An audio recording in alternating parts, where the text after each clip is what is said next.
Alhamdulillahi Rabbil Alamin. Wassalatu wassalamu ala ashrafil anbiya'i wal mursalin wa ala alihi wa ashabihi ajma'in. Allahumma rabbi shrah li sadri wa yassir li amri wahlul 'uqdatam min lisani yafqahu qawli. Wala hawla wala quwwata illa billahil 'aliyyil 'azim. Allahumma la sahla illa ma ja'altahu sahla wa anta taj'alul husna in syi'ta sahla. Rabbi yassir wa la tu'assir wa atmim bil khair, amma ba'd. Orang Ansar memilih Rasulullah sallallahu alaihi wasallam berbanding dengan kambing dan unta. Muka surat 36. Nak menceritakan kepada kita bahawa bagaimana sayangnya, cintanya golongan Ansar ini, iaitu penduduk-penduduk yang mendiami negara Madinah ini kepada Rasulullah. Kalau diberi pilihan antara unta, kambing dan unta ni, mereka pilih Rasulullah lagi. Kalau kita pilih apa tuan-tuan? Ini tak ada nak masuk sembahyang Jumaat tadi, masuk tanya dalam grup WhatsApp, hari ni makan apa? Hari ni buka puasa makan apa? Bila diberitahu kari kambing, seronok. Maknanya bulan puasa ni bulan apa? Bulan Juadah, bukan bulan ibadah. Dipilih kambing lagi. Jadi maknanya Rasulullah ni kalau kita tengok kan, dia buka puasa dengan apa? Kurma. Kita ni dengan kurma kambing kan. Rasulullah dengan kurma je. Maghrib tak dah masuk lagi, Zuhur tak masuk, dia tanya dah hari ni masak apa. Bagaimanakah kita nak meletakkan kecintaan kepada Rasulullah sallallahu alaihi wasallam bila duk teringat kambing, teringat unta? Lebih daripada hari Jumaat ni, sepatutnya hari kita memperbanyakkan apa? Banyakkan ibadat, banyak selawat, ingat kepada Nabi. Jadi kita tengok dalam hadis ni bagaimana menceritakan keadaan golongan Ansar ini. Mereka mengutamakan Rasulullah lebih daripada segala-galanya, lebih daripada binatang-binatang ternakan. Kerana sebagaimana yang kita sebut dalam pelajaran kita yang lalu, sumber ekonomi orang Arab pada ketika itu yang terdiri pada sahabat-sahabat sama ada berniaga ataupun menternak ataupun bercocok tanam. Jadi semua perkara-perkara yang disebutkan itu diketepikan. Mereka memilih Rasulullah sallallahu alaihi wasallam. Bukan Rabi'ah bin Ka'ab al-Aslami seorang sahaja yang telah membuat pilihan yang tepat ini. Para pencinta sejati yang lain juga turut melakukan perkara yang sama ketika berlaku peperangan Hunain. Peperangan Hunain ini yang Allah Ta'ala kata, iz a'jabatkum kasratukum, ketika kamu merasa takjub, bangga, hairan dengan banyaknya bilangan kamu. Wa yauma Hunainin iz a'jabatkum kasratukum. Di dalam peperangan yang dilalui sebelum ini, di dalam kebanyakan peperangan yang dilalui oleh para sahabat dan Rasulullah sallallahu alaihi wasallam, walaupun orang Islam sedikit, jumlah mereka kecil nak dibandingkan dengan jumlah pihak musuh yang terdiri daripada orang kafir. Walaupun sikit mereka boleh menang. Contohnya di dalam peperangan apa? Peperangan Badar. Orang Islam berapa orang? Jumlah tentera Islam 313 orang. Orang kafir, ada dua riwayat tentang bilangan orang kafir. Ada yang mengatakan 900 orang, ada yang mengatakan 1000 orang. Jadi riwayat yang lebih Sahih 900 hampir 1000 orang. Jadi sahabat duk tengok berdasarkan kepada pengalaman-pengalaman yang lepas, walaupun jumlah mereka kecil, mereka boleh menang. Ini dalam peperangan Hunain ini jumlah mereka berlipat ganda ramai. Oh, yang ni makin boleh menang. Jadi Allah Ta'ala tegur, ketika kamu rasa bangga, rasa hebat, rasa yakin kamu boleh menang di dalam peperangan Hunain ini, sedangkan dengan ramainya bilangan kamu belum tentu memperolehi kemenangan. Jadi bila dah ramai, pergantungan kepada Allah Ta'ala pun makin lama makin jadi kurang. Sebab duk rasa dengan kekuatan di sudut jumlah dan bilangan itu membolehkan tercapai kemenangan dengan mudah. Ada pun peperangan-peperangan yang lain, jumlah mereka kecil, maknanya pergantungan Allah dengan Allah Ta'ala tu kuat. Sebab tu Allah Ta'ala sendiri memberi jaminan, kam min fi'atin qalilatin walabat fi'atan katsiratan biiznillah. Berapa banyak bilangan yang kecil dapat menewaskan bilangan yang banyak dengan izin Allah. Jadi menang kalah ni dengan izin Allah, bukan kerana tertakluk semata-mata ataupun 100% dengan ramainya bilangan tentera Islam. Para pencinta sejati yang lain juga turut melakukan perkara yang sama ketika berlaku peperangan Hunain. Orang-orang Ansar diberi pilihan sama ada hidup bersama baginda sallallahu alaihi wasallam ataupun memungut rampasan perang, iaitu kambing dan unta. Nak pilih Rasulullah kan, pilih kambing dengan unta. Mereka akhirnya redha membiarkan orang lain membawa pulang harta benda dunia. Semua kambing, unta, wang ringgit, semua dunia semua. Bila kita kata harta dunia, dia bersifat dengan binasa. Dia tak kekal. Dia tak boleh bawa dalam, bukan kita bawa ke akhirat. Sampai ke kubur kita tak boleh bawa dah harta benda kita. Apatah lagi nak bawa ke akhirat. Jadi sebahagian daripada golongan yang terlibat di dalam peperangan Hunain ni bawa balik unta lah. Balik unta, kambing, seronok lah. Itu satu harta benda yang bernilai pada ketika itu. Manakala mereka pula pulang bersama dengan Nabi SAW ke kampung halaman masing-masing, maka seronoklah bawa balik Nabi. Maknanya hasil daripada cinta kepada Nabi, mereka boleh masuk syurga. Bawa balik kambing, unta belum tentu boleh masuk syurga. Maka dapatlah bahagian, dapatlah habuan dunia tu dapat. Akhirat belum tentu. Jadi kalau sayang kepada Nabi, Nabi bersama dengan mereka, sudah tentu mereka memperolehi kebaikan di sudut akhirat. Kitab-kitab sunnah dan sirah menceritakan secara terperinci kisah ini. Kalau kita baca dalam kitab-kitab hadis, maka diceritakan secara terperinci tentang peristiwa ini. Imam Al-Bukhari meriwayatkan daripada Abdullah bin Zaid bin Ausin berkata, setelah Allah mengurniakan harta fai, jadi saya ni kebetulan saya bawa Sahih Bukhari, saya tahu ambil dalam teks ataupun matan bahasa Arab tu lebih kemah di sudut maknanya. Tuan-tuan tengok ni terjemahan tu. Jadi cerita benda yang sama yang nak disampaikan oleh penulis ataupun pengarang kitab ini, tuan-tuan tengok dia punya terjemahan.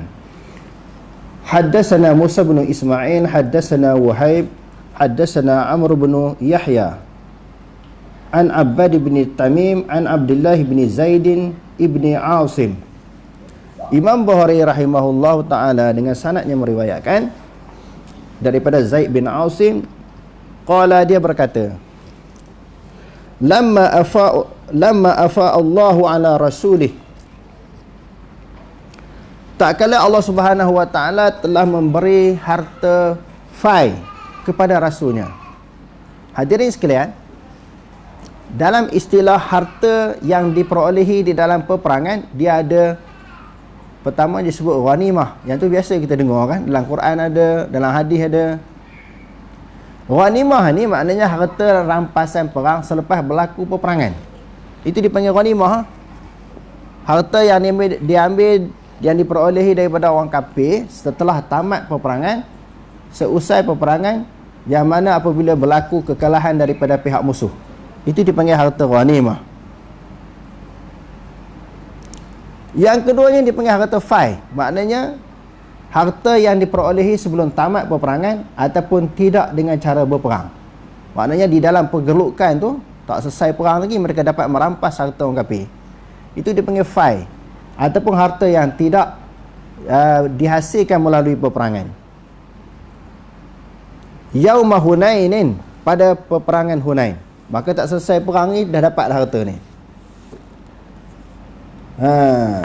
Qassama finnas. Jadi maknanya di sini Rasulullah pun membahagi mu'allaf. Mu'allaf ni golongan yang dijinakkan hati mereka. Siapa dia kah golongan mu'allaf yang dimaksudkan di sini? Golongan yang dijinakkan hati, maknanya orang-orang yang baru masuk Islam. Mu'allaf ini salah satu daripada asnaf yang 8 kan? Kalau kita baca di dalam ayat 60 surah At-Taubah. Ayat 60 surah At-Taubah ini salah satu daripada asnaf zakat, iaitu mu'allaf.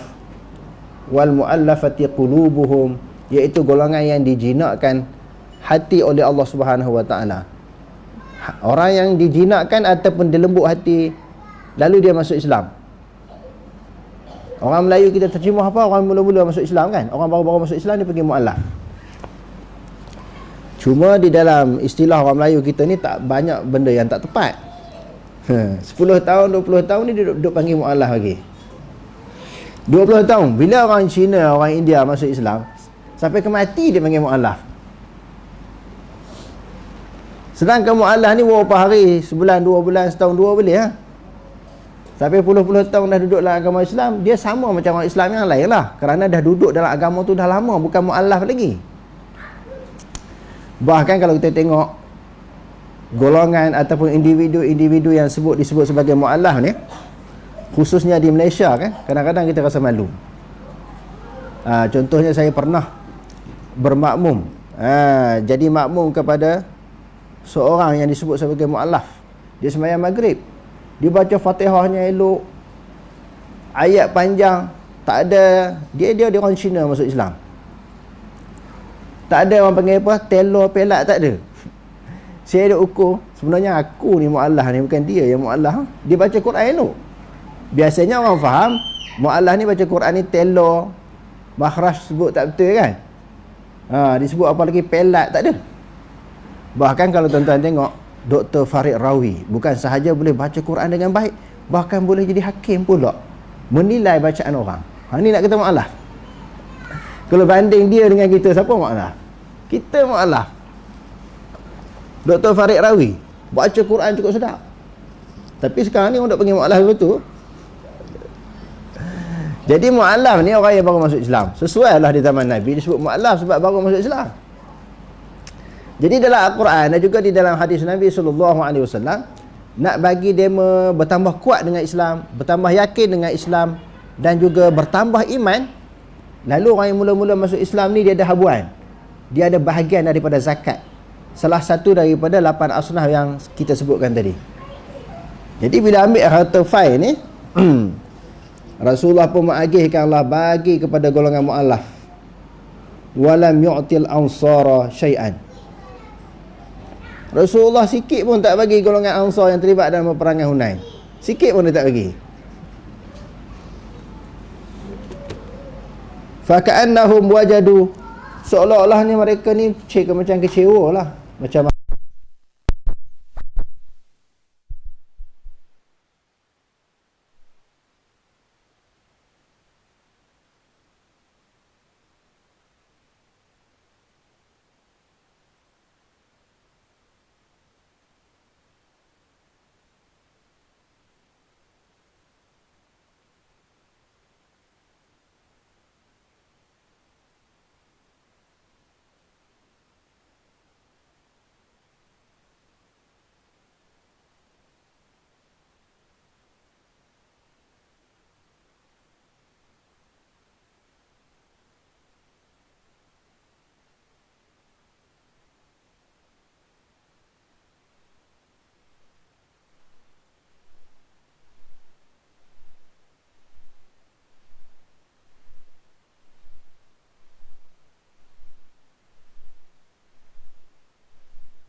Kenapa nak marah kat aku? Kenapa kamu tak puas hati? Kenapa nak rasa sedih? Aku tak bagi pemberian kepada kamu. Aku utamakan golongan mu'alaf tadi. Wa kuntum mutafarriqina fa'allafakumullahu bi. Sebelum kamu masuk Islam, kamu berpecah belah. Lalu Allah Ta'ala jinakkan hati kamu dengan sebab aku, sebab dakwah yang aku sampaikan kepadamu. Sebelum ni kamu berpecah belah. Kan dalam Al-Quran Allah Ta'ala kata fa asbahtum bi ni'matihi ikhwana wa kuntum ala syafa hufratin minan nari fa anqadhakum minha. Semasa kamu berada di zaman jahiliah, kamu berada di jurang api neraka. Maksudnya kalau mati ketika itu masuk neraka. Tetapi tak mati, dipanjangkan umur oleh Allah Ta'ala dengan sebab hidayah petunjuk daripada Allah Ta'ala. Fa asbahtum bi ni'matihi ikhwana. Jadilah kamu dengan nikmat iman dan Islam ini bersaudara. Kan dulu mutafarriqina, tengok dalam hadis ni. Dalam Quran dia kata wala tafarraqu, dalam hadis kata kuntum mutafarriqina, kamu berpecah belah. Zaman jahiliah ni berbunuhan, berbalah, berkelahi, sentiasa bermusuh di antara satu sama lain. Lalu dengan sebab akulah kamu dapat hidayah.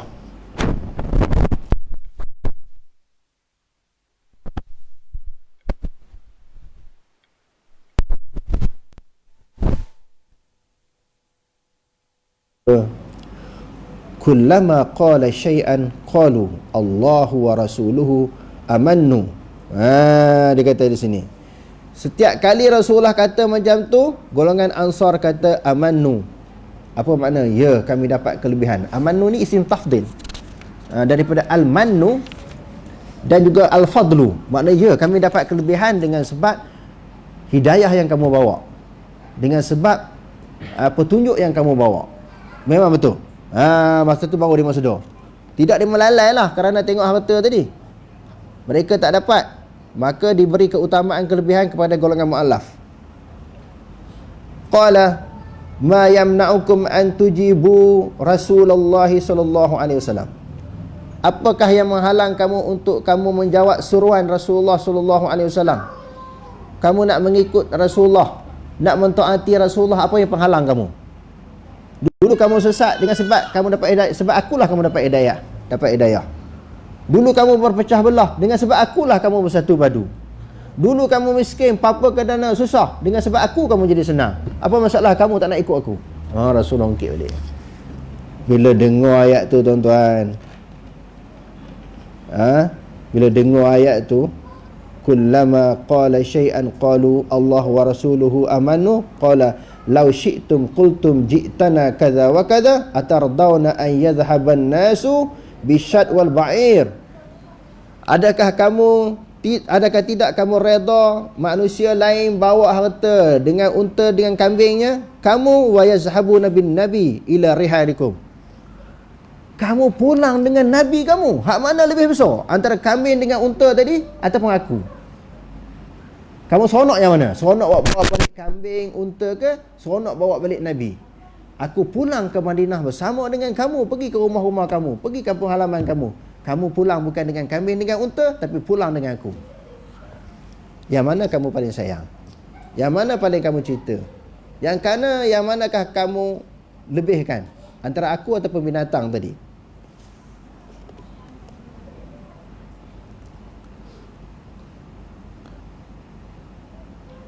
laulal hijratu lakuntum ra'an minal ansar. Kalau bukanlah kerana hijrah, aku sebahagian daripada golongan Ansar.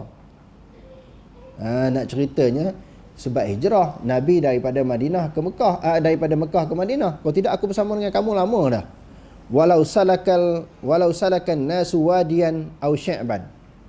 Kalau sekiranya manusia melalui jalan lembah-lembah ataupun lereng-lereng bukit, la salaktu wadiyal ansar, nescaya aku akan mengikuti lereng yang dilalui oleh orang Ansar ataupun jalan yang dilalui oleh orang Ansar. Nak ceritanya dekatnya, rapatnya, mesranya, kancingnya. Kancingnya Rasulullah dengan orang Ansar. Aku tak ikut jalan orang lain. Orang lain nak lalu ikut lereng mana, lembah mana, jalan mana, aku tak ikut. Aku nak ikut jalan Ansar. Nak ikut mesranya, kancingnya Rasulullah dengan golongan Ansar. Allahu Akbar tuan-tuan. Kalau kita baca di dalam Manaqibul Ansar, dalam kitab hadis kan, dia ada satu tajuk dipanggil Manaqib. Mana-mana kitab hadis yang kalau kita belajar kita akan jumpa tajuk ini. Manaqib, kelebihan Ansar, kelebihan Muhajirin memang disebut dalam banyak hadis. Kebetulan pada malam ini kita membincangkan tentang kelebihan yang dimiliki oleh golongan Ansar. Mereka didampingi oleh Nabi SAW, didampingi oleh ahli syurga, didampingi oleh kekasih Allah Subhanahu wa taala. Al-ansaru syi'arun wan nasu ditharun. Rasulullah kata Ansar itu seumpama baju yang berada di dalam. Macam kita pakai jubah ke baju kan, dia ada satu baju dalam kan. Itulah golongan Ansar. Maknanya rapat sangat dengan kulit. Nisbah rapatnya Ansar dengan Rasulullah, sebagaimana baju yang berada di dalam. Baju dalam lah, baju pihak dalam. Wan nasu ditharun. Manusia yang lain sebagaimana baju luar. Jauh sikit pada Rasulullah. Baju luar ni dengan kulit, maka baju luar ni jarak, maka jauh sikit dengan Rasulullah. Orang lain Ansar ni dekat dengan Rasulullah, hampir dengan Rasulullah. Innakum satalqauna ba'di asaratan fasbiru. Maka kamu kena sabarlah selepas aku ni di dalam ujian-ujian yang dihadapi. Hatta talqauni 'alal haud, sehingga kamu bertemu dengan aku di dalam telaga Kausar. Nabi SAW bagi jaminan golongan Ansar akan berpeluang menemui Nabi SAW di akhirat nanti. Bukan sahaja dapat menemui Nabi, dapat minum air telaga Kausar Nabi. Di dalam hadis yang diriwayatkan oleh Imam Malik di dalam Muwatta'nya, yang hadis ni dah kita baca di dalam tazkirah yang lepas, di dalam mentafsirkan ayat Al-Quran, inna a'tainakal kautsar, sesungguhnya wahai Muhammad kamu diberi akan Kausar, yakni telaga Kausar. Di akhirat nanti bila umat Nabi Muhammad SAW pergilah berduyun-duyun nak pergi minum air telaga Kausar, sebahagian daripada mereka dihalau oleh malaikat. Malaikat kata suhqan, pergi belah, pergi berambus, jangan minum air telaga Kausar Nabi. Nabi pun sedih, kenapa kamu halang umatku minum air telaga Kausar, sebahagian daripada umatku. Malaikat Jibril kata, wahai Muhammad, kamu tak tahu setelah kamu wafat, setelah kamu meninggal, apa yang demo buat? Demo telah mengubah ajaran yang kamu bawa. Mereka telah beramal satu amalan yang kamu tak pernah ajar. Mereka telah pindah agama yang asli yang kamu bawa, yang kamu perkenalkan kepada orang, yang kamu sebarkan kepada orang, yang kamu ajar kepada orang, demo dah tukar. Ni yang kita takut ni. Takut tak boleh, tak dapat peluang minum air telaga Nabi, dihalau oleh Nabi kerana kita telah meminda, mengubah suai agama yang dibawa oleh Nabi SAW. Kamu akan jumpa aku di telaga Kausar. Jadi hadirin hadirat yang dirahmati oleh Allah Subhanahu wa taala sekalian, kalau kita nak berpeluang, yang pertamanya kena sentiasa ingat kepada Nabi SAW. Yang keduanya banyak berselawat. Yang ketiganya kita beramal sejajar dengan apa yang diajar oleh Nabi. Dalam riwayat Abu Sa'id pula baginda bersabda, ya Allah, rahmatilah orang Ansar, anak-anak dan cucu cicit mereka. Kata perawi, ketika itu menangislah orang-orang Ansar sehingga basah janggut mereka, seraya berkata, yakni lalu berkata, kami redha sebagai bahagian dan untung kami. Mula-mula sedih kan, tak dapat unta, tak dapat kambing kan, sedangkan Rasulullah rapat dengan mereka. Tiba-tiba Rasulullah lebihkan orang lain pula, sedih tengok. Mereka rasa sedih bila Rasulullah terang macam tu di dalam khutbah beliau. Lalu mereka pun sudah menangis ni sampai basah janggut. Nak cerita bagaimana suatu gambaran. Banyak mana air mata keluar. Bukan 2-3 titik, sampai janggut basah. Janggut orang Arab ni kan lebat kan. Janggut sampai basah. Kuatnya menangis, banyaknya air mata yang mengalir kerana terlalu sedih, insaf daripada lintasan hati yang tak elok tadi. Ada sangka tak baik kepada Nabi tadi. Kenapa Nabi tak bagi kepada kami? Maknanya sebahagian daripada harta fai yang terdiri daripada kambing dan unta mengutamakan orang lain. Sedangkan kami ni duk rapat dengan Rasulullah. Dia datang ke Madinah, kami sambut dengan baik, bagi tempat tinggal, apa-apa keperluan dia dengan sahabat dia, yakni Muhajirin, semua dipenuhi. Tiba-tiba tak bagi apa pun kat kita.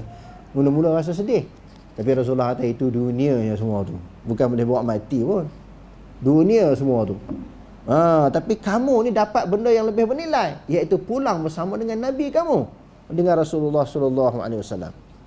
Kata Imam Ibnul Qayyim, setelah baginda menjelaskan hikmah yang tersembunyi di sebalik tindakan baginda, mereka kembali patuh dan taat. Lalu masa tu pun barulah taat pula kepada Nabi.